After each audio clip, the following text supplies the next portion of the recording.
نحمده ونصلي على رسوله الکریم اما بعد۔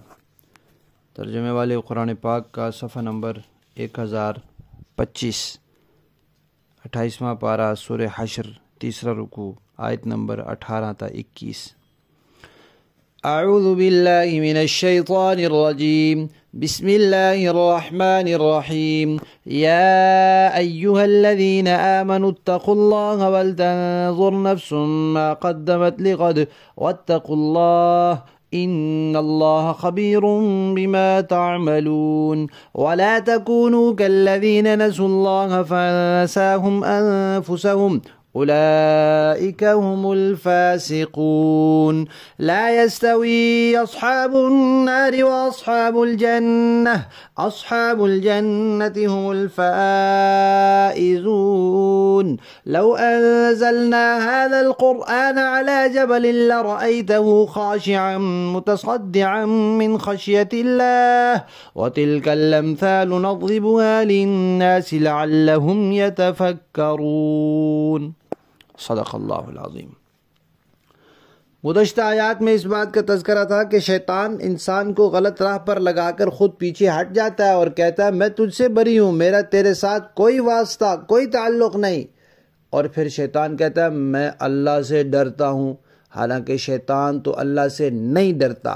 لیکن اے ایمان والو، تم اللہ سے ڈرو، تم تقوی اختیار کرو، اور تقوی اختیار کرنے کا نتیجہ کیا ہونا چاہیے کہ تم دیکھو کہ کل کے لیے تم نے کیا تیار کیا ہے، آگے کیا بھیجا ہے۔ جن کاموں کے کرنے کا اللہ نے حکم دیا ہے ان کو کرو، اور جن سے رکنے کا حکم دیا ہے ان سے رکو، اور اپنا محاسبہ کرتے رہا کرو۔ جیسے ایک تاجر اپنے کاروبار کا جائزہ لیتا رہتا ہے کہ مجھے نفع ہو رہا ہے یا نقصان ہو رہا ہے، آج میں نے کیا کمایا، کتنا خرچ ہوا، کتنی آمدن ہوئی، کل کا حساب کرتا ہے تاکہ اس کو پتہ ہو کہ مجھے کاروبار میں نفع ہو رہا ہے یا نقصان ہو رہا ہے، میں نے اس کو چلانا ہے یا طریقہ بدلنا ہے، کیا کرنا ہے میں نے۔ تو انسان بھی نیکیاں زیادہ کرے، برائیوں کو گھٹائے، ہر ایک کو اپنا خود احتسابی کرنی چاہیے، اپنا احتساب خود کرنا چاہیے کہ کل کے لیے لفظ استعمال فرمایا غد، مراد اس سے قیامت ہے۔ ویسے تو غد آئندہ کل کو کہتے ہیں، تو آئندہ کل بھی ہے کیونکہ دنیا کی ساری زندگی ایک دن ہے اور اگلا دن پھر قیامت ہے، اور ویسے بھی بعد میں آنے والی چیز کو کل کے لیے کہا جاتا ہے۔ جیسے کہتے ہیں بھائی یہ ایسا کام نہ کرو کہ کل کو تمہیں پچھتانا پڑے، یعنی آنے والے کسی وقت میں پچھتانا پڑے۔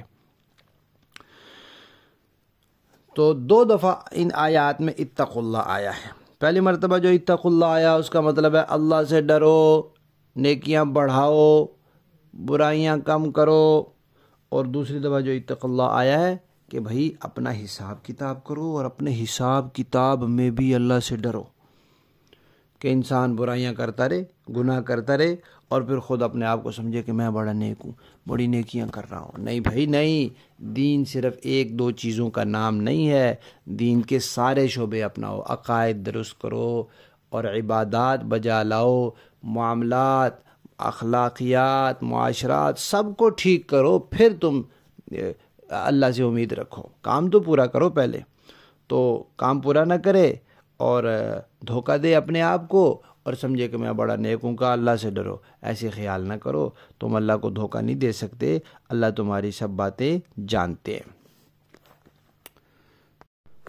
دوسری بات یہ فرمائی کہ بھئی دیکھو، اگر اللہ کو بھولو گے تو اپنا نقصان کرو گے، کہ جو اللہ کو بھول جاتا ہے، گناہوں میں مبتلا ہو جاتا ہے، نیکیوں میں کوتاہی کرنے لگ جاتا ہے اور گناہوں پر جھری ہو جاتا ہے، تو وہ نیکیوں کو چھوڑ کر گناہ کر کے اللہ کا کوئی نقصان کر رہا ہوتا ہے؟ نہیں، اپنا نقصان کر رہا ہوتا ہے، تو گویا وہ اپنی ہی ذات کو بھلا دیتا ہے، اپنے نفع نقصان کو بھلا دیتا ہے۔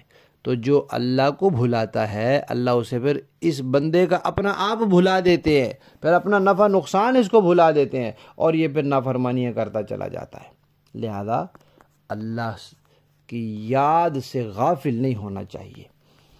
تیسری بات یہ فرمائی کہ بھئی دیکھو، کچھ لوگوں کو اللہ نے باغات میں بھیجنا ہے اور کچھ لوگوں کو اللہ نے دوزخ میں بھیجنا ہے تو دوزخ میں آگ ہے، جنت باغ ہے، آگ اور باغ والے برابر نہیں ہو سکتے۔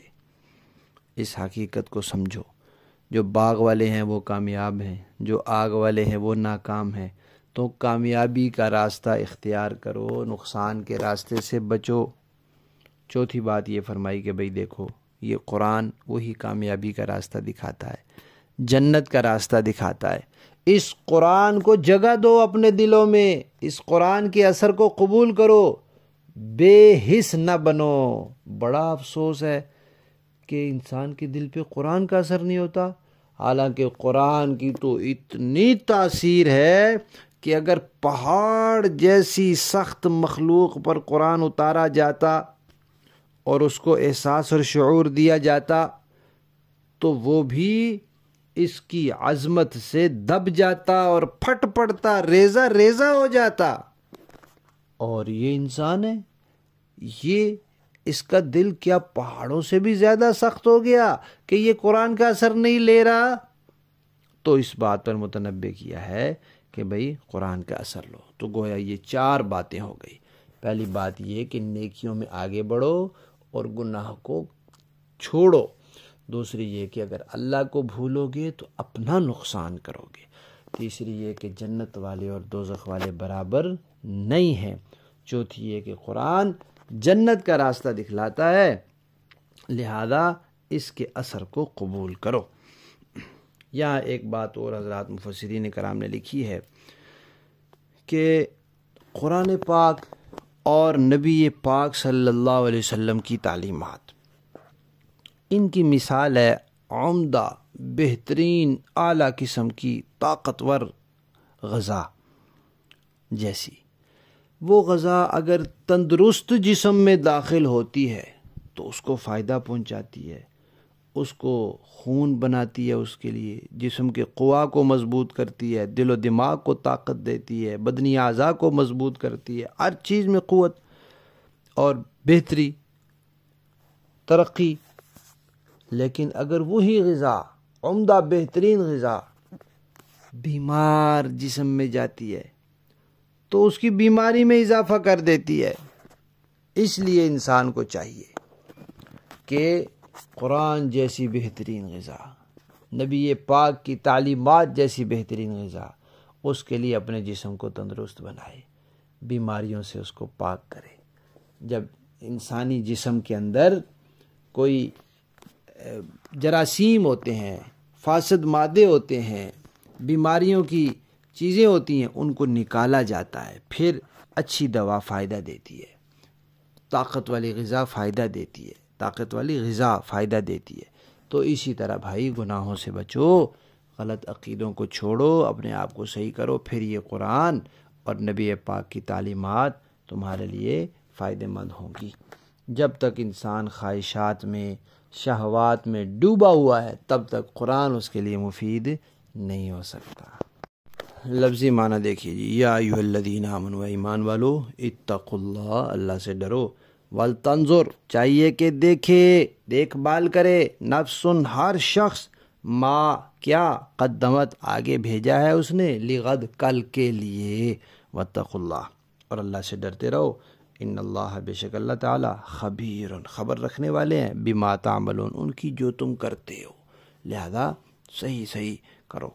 ولا تکونوا، اور نہ ہو جاؤ تم، کالذین، ان لوگوں کی طرح، نسوا اللہ، جنہوں نے اللہ کو بھلا دیا، فانساہم، تو اللہ نے ان کو بھلا دیا، انفسہم، خود ان کی اپنی جانیں، وہ خود اپنے آپ کو ہی بھول گئے۔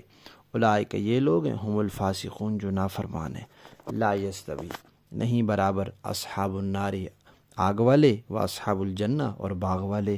اصحاب الجنہ، جو جنت والے ہیں، ہم الفائزون، وہی کامیاب ہیں، دوزخ والے ناکام ہیں۔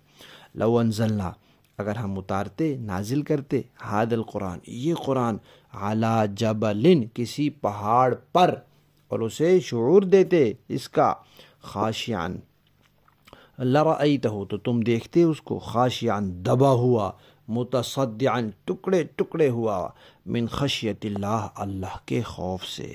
وتلک الامثال، اور یہ مثالیں، نضربها ہم ان کو بیان کرتے ہیں للناس لوگوں کے فائدے کے لیے، لعلہم تاکہ لوگ یتفکرون غور و فکر سے کام لیں۔ با محاورہ دیکھیں جی، یا ایھا الذین آمنوا اتقوا اللہ ولتنظر نفس ما قدمت لغد واتقوا اللہ ان اللہ خبیر بما تعملون۔ اے ایمان والو، اللہ سے ڈرو اور ہر شخص یہ دیکھے کہ اس نے کل کے لیے کیا آگے بھیجا ہے، اور اللہ سے ڈرو، یقین رکھو کہ جو کچھ تم کرتے ہو اللہ اس سے پوری طرح باخبر ہے۔ وَلَا تَكُونُوا كَالَّذِينَ نَسُوا اللَّهَ فَأَنسَاهُمْ أَنفُسَهُمْ أُولَئِكَ هُمُ الْفَاسِقُونَ، اور تم ان جیسے نہ ہو جانا جو اللہ کو بھول بیٹھے تھے تو اللہ نے انہیں خود اپنے آپ سے غافل کر دیا، وہی لوگ ہیں جو نافرمان ہیں۔ لا يستوي اصحاب النار واصحاب الجنہ اصحاب الجنة هم الفائزون، جنت والے اور دوزخ والے برابر نہیں ہو سکتے، جنت والے ہی وہ ہیں جو کامیاب ہیں۔